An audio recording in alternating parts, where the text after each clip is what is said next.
اللہ تبارک و تعالی قرآن مقدس میں فرماتے ہیں وَلَا تَكْتُمُوا الشَّهَادَةَ وَمَنْ يَكْتُمْهَا فَإِنَّهُ آثِمٌ قَلْبُهُ، اور تم گواہی کو نہ چھپاؤ، جو شخص گواہی کو چھپائے اس کا دل گناہگار ہے۔ اور حدیث میں نبی پاک صلی اللہ علیہ وسلم نے فرمایا لا ایمانا، لا کوئی نہیں، ایمانا یعنی مکمل ایمان، لمن اس شخص کا، لا کہ نہ ہو امانتا امانت داری، لہو جس میں۔ اس حدیث میں مسلمانوں کے لیے یہ بات بیان فرمائی گئی ہے کہ امانت میں خیانت نہیں کرنی چاہیے۔ ایک حدیث میں آتا ہے نبی پاک صلی اللہ علیہ وسلم نے فرمایا جس کسی کو شہادت کے لیے بلایا جائے پھر وہ اسے چھپائے تو وہ ایسا ہے جیسے جھوٹی گواہی دینے والا۔ حضرت ابو بکر صدیق رضی اللہ تعالیٰ عنہ سے روایت ہے کہ سرور کونین صلی اللہ علیہ وسلم نے ارشاد فرمایا اگر لوگ ظالم کو دیکھ کر اس کا ہاتھ نہ پکڑیں تو کچھ بعید نہیں کہ اللہ تعالیٰ ان سب پر اپنا عذاب نازل فرمائے۔ بہت سے دیندار لوگ سمجھتے ہیں کہ اگر ہم اپنا ووٹ استعمال نہیں کریں گے تو اس سے کیا نقصان ہوگا، لیکن سنیے کہ سرور کائنات صلی اللہ علیہ وسلم نے ارشاد فرماتے ہوئے فرمایا جس شخص کے سامنے کسی مومن کو ذلیل کیا جا رہا ہو اور وہ اس کی مدد کرنے پر قدرت رکھنے کے باوجود نہ کرے تو اللہ تعالیٰ اسے قیامت کے میدان میں سارے لوگوں کے سامنے رسوا کرے گا۔ اور شرعی نقطہ نظر سے ووٹ کی حیثیت شہادت اور گواہی کی سی ہے۔ جس طرح جھوٹی گواہی دینا حرام اور ناجائز ہے، اسی طرح ضرورت کے موقع پر شہادت کو چھپانا بھی حرام ہے۔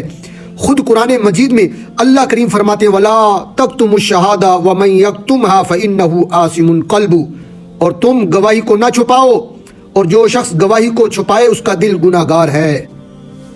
حضرت ابو موسیٰ عشری رضی اللہ تعالیٰ عنہ سے روایت ہے کہ نبی پاک صلی اللہ علیہ وسلم نے ارشاد فرمایا جس کسی کو شہادت کے لیے بلایا جائے پھر وہ اسے چھپائے تو وہ ایسا ہے جیسے جھوٹی گواہی دینے والا۔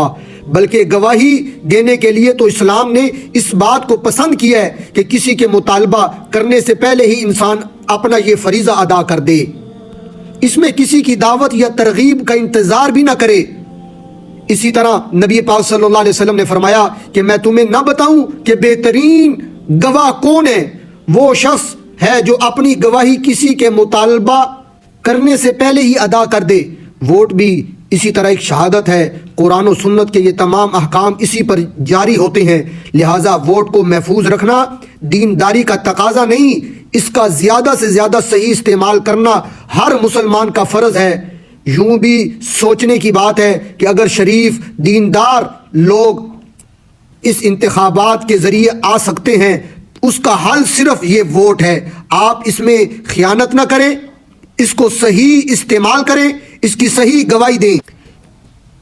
اسی طرح قرآن مقدس میں اللہ کریم فرماتے ہیں ان اللہ یأمرکم ان تؤدوا الامانات الی اہلھا، یعنی اللہ تعالیٰ تم کو حکم دیتا ہے کہ امانتیں ان کے مستحقین کو پہنچاؤ۔